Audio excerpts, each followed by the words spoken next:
Citlali Hernández será la primera titular de la Secretaría de las Mujeres.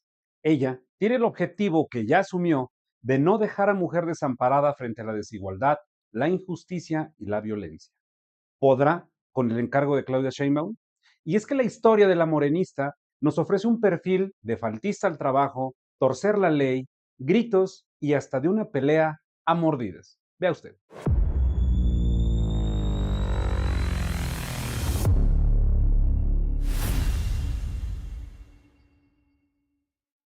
Citlali Hernández Mora estudió Ciencias de la Comunicación en la Universidad Nacional Autónoma de México, la UNAM.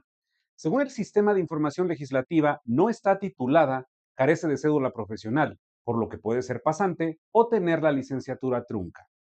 En 2014 inició su militancia en Morena en la delegación Ixtacalco, de donde es originaria, donde fue integrante del comité de base, miembro de las Juventudes y Secretaría de Cultura del Comité Ejecutivo Delegacional de Morena en esa delegación. En 2015 fue elegida diputada de la Asamblea Legislativa del entonces Distrito Federal. En 2018 fue elegida senadora por la Ciudad de México en segunda fórmula. La primera correspondió a Martí Batres. Para las legislaturas 64 y 65 que culminan en 2024. Y, al formar parte de la lista de senadores plurinominales de Morena, en la segunda posición, Hernández Mora es reelecta senadora. Ella es la actual secretaria general de Morena.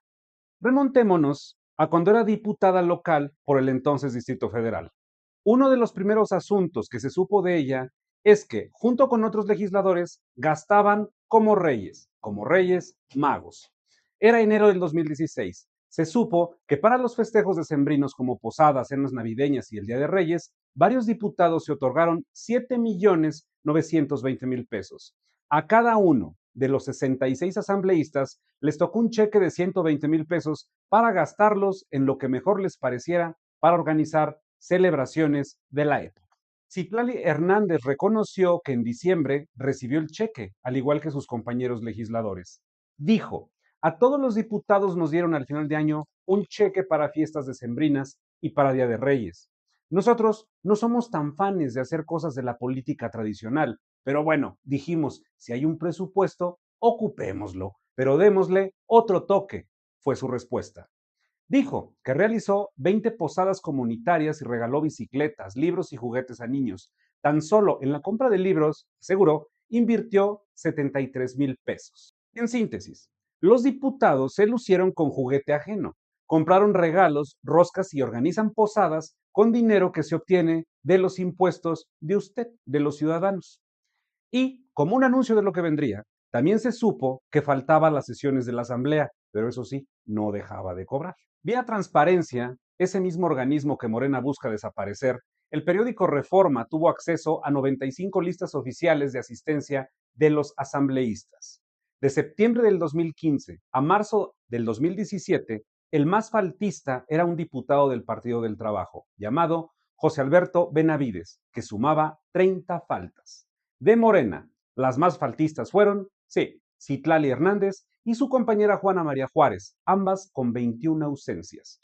En abril de 2016, Citlali Hernández prefirió no especificar razón alguna por su falta y solo solicitó a la mesa directiva que se le justificaran 3 faltas. Eso sí, no dejó de cobrar.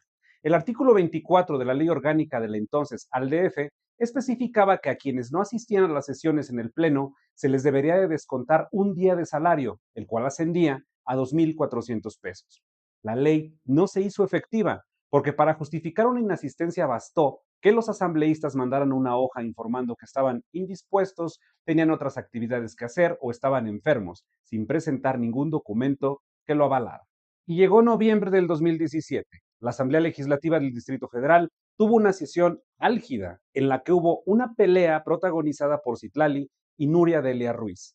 Los temas eran la destitución de un delegado perredista, la comparecencia de la secretaria de Gobierno, el nombramiento de la comisionada de Derechos Humanos local y el dictamen que aprobaría la garantía de pago del gobierno capitalino para la construcción y operación de una planta que quemara basura para generar electricidad. Los diputados debatían por el procedimiento correcto y comenzaron poco a poco a subir los ánimos. El perredista Iván Texta dio un manotazo al micrófono del coordinador de Morena. Por su lado, hubo manotazos. Citlali Hernández y Nuria Delia Ruiz, de Movimiento Ciudadano, derivaron en rasguños, mordeduras y jalones de cabello. Ambas presumieron en redes los daños que se habían hecho la una a la otra. Ese es el nivel. Y con ese nivel, Citlali Hernández se hizo candidata para buscar una senaduría. ¿Cómo fue como candidata? Solo 3 de los 10 candidatos al Senado de mayoría relativa de la Ciudad de México participaron de manera voluntaria en la iniciativa 3 de 3. A 18 días de esa elección, únicamente aparecían Xóchitl Gálvez, Martí Batres y María Beatriz Pajes Yergo Rebollar por el PRI. Citlali y los otros candidatos decidieron no participar en la iniciativa anticorrupción que promueve la publicación voluntaria de 3 documentos: declaración patrimonial, declaración de posible conflicto de intereses y comprobante de pago de impuestos. Citlali llegó al Senado y desde el Senado comenzó a torcer la ley para beneficio de los suyos. En noviembre del 2018, ya como senadora, Citlali presentó a nombre de Morena una iniciativa de reforma para permitir que Paco Ignacio Taibo II fuera director del Fondo de Cultura Económica. Y es que la Ley Federal de Entidades Paraestatales, que regía al fondo, indicaba que el director de una entidad, como la editorial, debía ser mexicano por nacimiento. Taibo no cumplía con el requisito porque nació en España. La iniciativa consideró que era un acto discriminatorio, además de que eliminaba requisitos de experiencia administrativa. Obviamente fue aprobada. Taibo previamente había dicho, con la misma fineza que implica morder a tus compañeros legisladores, la siguiente frase: sea como sea, se las metimos doblada, camarada, expresó el escritor. Si algo conquistamos este último julio, es el derecho de llamar a las cosas por su nombre. Y de nuevo, ese es el nivel, eso es lo que hay.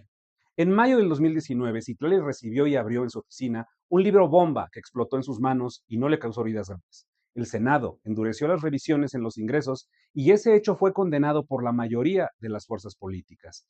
Ella dijo que no sospechaba de nadie. La Fiscalía General de la República reservó la información del caso por 5 años porque supuestamente sigue con las investigaciones. Será este año, en 2024, cuando podremos saber más detalles, pues se cumple el plazo.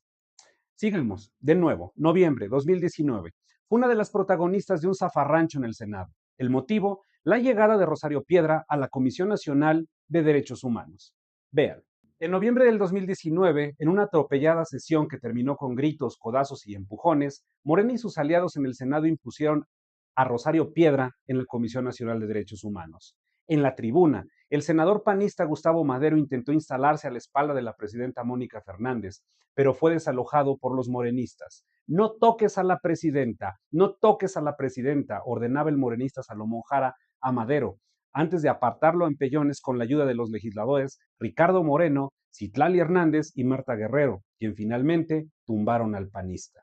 Crispado el ambiente, la presidenta tomó la protesta al activista Piedra. Y vea usted con sus propios ojos lo que le acabo de describir, lo que pasó ese día. En relación con la toma de protesta de Rosario Piedra Ibarra, quien en la sesión anterior, en una tercera votación por cédula, fue designada por el Senado de la República como nueva titular de la Comisión Nacional de los Derechos Humanos. Está desarrollando en estos momentos un intenso debate en relación con la toma de protesta, las manifestaciones y las protestas por parte de los legisladores integrantes de los diversos grupos parlamentarios el día de hoy en el Senado de la República. Los dejamos unos instantes con el audio y las imágenes de lo que ocurre el día de hoy en el salón de sesiones del Senado de la República.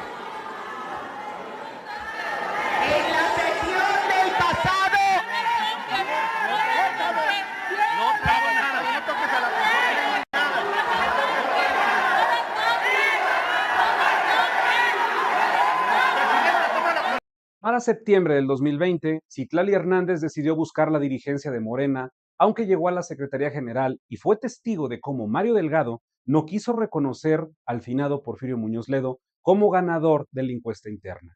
Al final, Delgado se impuso como dirigente y ella como secretaria general. Siendo senadora y la segunda al mando de Morena, comenzaron nuevas polémicas en su carrera.